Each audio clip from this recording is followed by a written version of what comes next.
반갑습니다. 플러스 경매 김수경입니다. 저는 부산, 울산, 경남 지역에서 경매 대행 그리고 경매 교육을 하고 있습니다.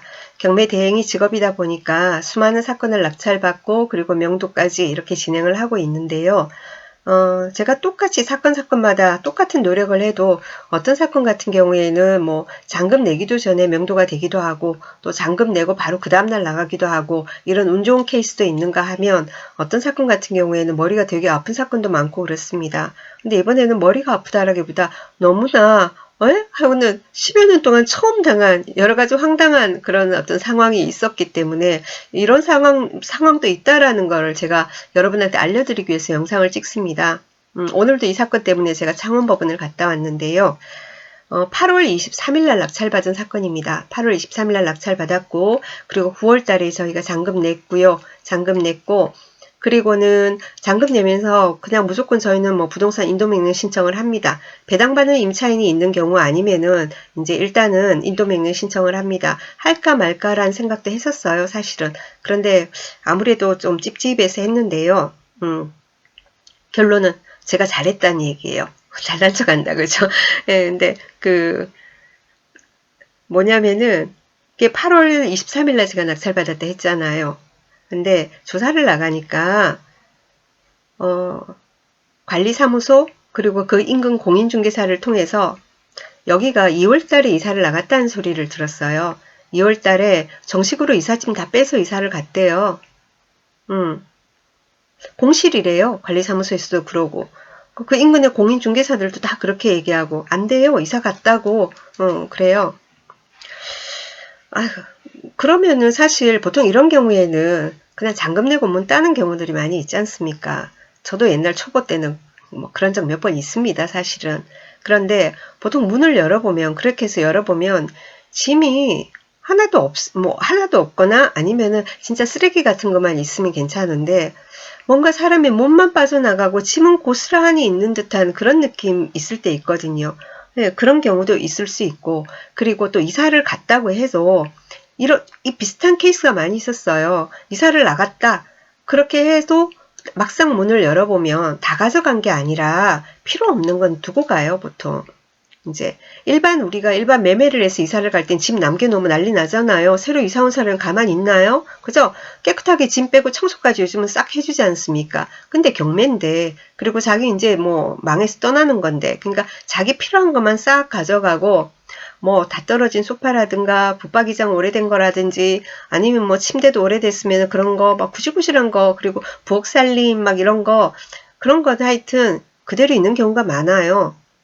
그래서 참 여러 가지로 좀 난감하기도 한데요. 이걸 버려야 하나 아니면 정식으로 처리해야 하나 그것 때문에 맨날 고민을 하는데 근데 이 집 같은 경우에도 그래서 일단은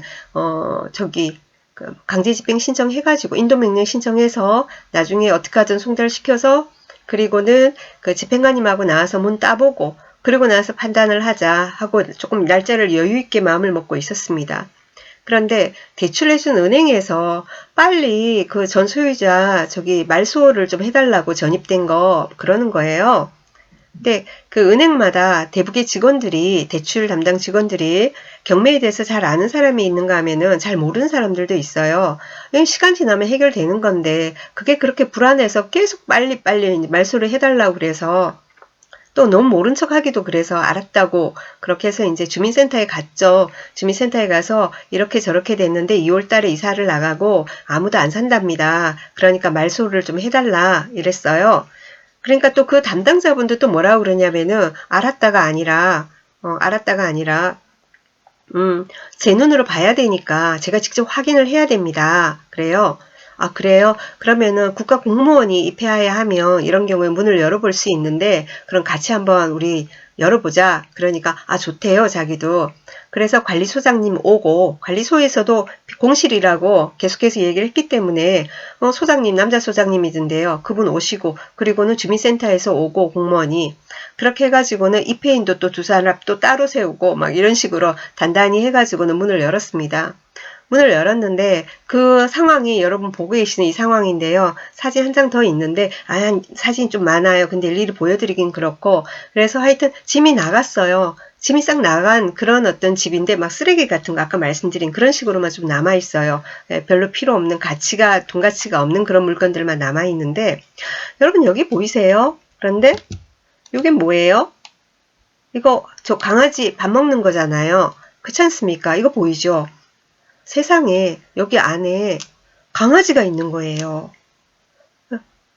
저는 마침 그때 막 들어서는데 뭐 저기 고객님도 어떤 분이 문의 전화를 주셔가지고 잠깐 몇 걸음 뒤에서 전화 받으면서 이렇게 들어가고 저희 낙찰자분이 먼저 앞장서서 들어갔거든요. 그 공무원이랑 들어가다 이제 거기 주민센터 공무원분도 여자분이세요. 낙찰자도 여자고 둘이서 깜짝 놀래가지고 이게 웬일이냐고 막 그러는 거예요. 왜냐 이거 강아지가 있어요. 그래서 강아지가 왜 있냐고 죽었냐고 그러니까 그건 아니래요. 강아지가 살아있다라는 거예요. 2월 달부터 지금 10월이에요. 8개월입니다. 8개월 동안 빈집이라고 단전 단수돼 있고 빈집에 어떻게 강아지가 살아있다라는 게 말이 안 되잖아요. 근데 일단 강아지가 있어요. 그래서 들어가서 차분히 이렇게 살펴봤어요. 살펴보니까 강아지 밥 사료 있고 그 옆에 여기 물통들에 이제 물그릇에 물도 있고 그리고 옆에 이제 식탁 있잖아요. 막 짐은 다 나가고 막 쓰레기가 있는데 식탁이 이렇게 그대로 있는데 그 식탁 위에 보니까 뭐 스타벅스 뭐 커피 먹은 거 이런 것도 있고 컵라면 있지 않습니까? 이런 용기도 있고 그리고 뭐 삼다수 뭐 이런 페트병도 있고 막 이래요. 누군가가 여기에 이 단전 단수되고 이런 상태에서 아무도 모르게 집 주변 이웃들도 모르게 한 번씩 드나들든지 뭐 어쨌든가 한 번씩 완전히 비워진 상태는 아니라는 거죠. 누군가가 있다라는 거죠. 그럼 뭘까요? 그러면은 둘 중에 하나 아니겠어요? 전 소유자하고 아는 사람? 아니면은 뭡니까? 누군가 외부에서 이 집이 공실이니까 누군가가 무단 침입해서 살고 있는 노숙자 비슷한 사람? 그런 사람들이 여기에 있다? 그럴 가능성도 있지 않습니까? 그렇지 않습니까? 그래서 사실은 오늘 그러니까 이게 금요일 날 있었던 일이거든요. 그래서 금요일 날은 그러고 막 있고 고민을 하다가 토요일, 일요일 지나 오늘 월요일이잖아요. 그래서 제가 저희 낙찰자하고 아침에 통화를 하면서 그랬어요. 제가 이거를 경찰에 신고를 합시다. 누군지 모르니까 누군가가 있는 것 같으니까 지구대에 신고를 하자. 그러고는 막 이렇게 서로 고민을 하고 있는데 이제 주민센터하고 연락이 된 거예요. 그래서 주민센터에서 뭐라고 하냐, 우리가 있지 않습니까? 우리 경매하면은 전출 안 되면 이렇게 말소 신청하거든요. 그러면은 와서 보고 사람 없는 거 보고는 이제 보통 말소가 돼요. 그 기간이 보통 길면 한 4주까지 걸리더라고요. 그런데 우리가 말소 신청을 하면 그냥 바로 그쪽에서 그냥 와서 보고 없네? 이러고 말소되는 게 아니라 이렇게 뭡니까?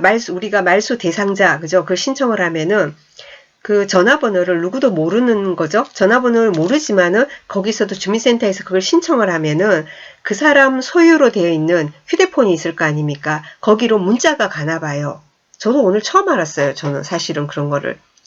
문자가 가니까 이제 말소한다라는 뭐 어떤 내용으로 가는지 모르지만 하여튼 가는가 봅니다. 거기 안 살고 뭐 그러면은 말소를 하겠다니 뭐 다른데 뭐 전입을 뭐 하라는 등 그런 안내가 아마 가게 되겠죠.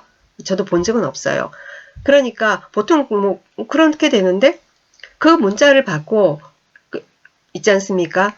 여기 전 소유주 저희가 인도 명령한 사람 그 사람 쪽으로 이제 문자가 간 거예요. 일단은 주민등록 말소 때문에 그런 거니까. 근데 그 사람이 전화가 왔다라는 거예요. 주민센터로. 그러면서 본인이 거주하고 있다라고 얘기를 해요. 본인이 거주하고 있다고. 그래서 그러면서 이제 자기는 거기에서 살 권리가 있다. 아직 다 끝난 게 아니다. 뭐 이런 식으로 얘기를 했다고 해요. 뭐 그거는 그렇고. 그래서 일단은 다른 데서 실하게 됐으니까 오늘 이제 저희가 창원법원 가서 강제집행 신청을 했습니다. 송달은 됐거든요. 희한하게 송달이 어떻게 또 됐나 싶었어요. 부동산 인도명령 신청하고 5일 만에 송달. 오늘 여기까지 하겠습니다.